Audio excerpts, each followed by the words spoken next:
దేవుడు మనకు నేర్పిస్తున్న విషయంలో ఆయన ఎందుకు వచ్చాడనేది తెలుసుకోకపోతే ఏ వ్యక్తి కూడా విసర్జించిన ప్రజలు ఎందుకు విసర్జించారయ్యా అంటే వాళ్ళకి అవసరతను బట్టి కోరికలు తీర్చి రాజు కావాలి కానీ ప్రతి అవసరతను చూసి వెంటనే జవాబిచ్చే రాజు వద్దనుకున్నారు. రోజు మానవులు కూడా ఏం చేస్తున్నారు తెలుసా?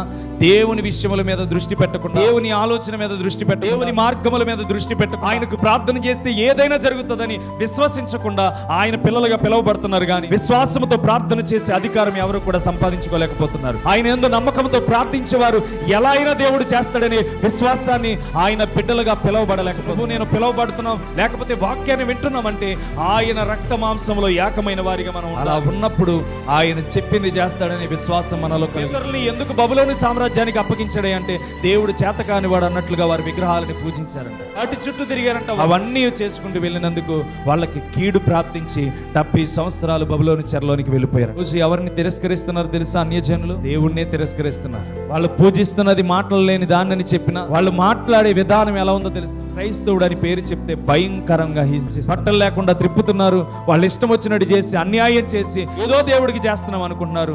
ఆ కాలాలు ఈ రోజు కనబడుతున్నాయి కనుక నేను తెలుసుకోవాల్సింది ఏంటి తెలుసా? దేవుని కోపం ప్రత్యక్షమయ్యే దినాలు. ఆ ప్రత్యక్షతను మనం తెలుసుకోకపోతే చాలా భయంకరమైన లోకంలోనికి వెళ్తామని గుర్తుపెట్టుకోండి.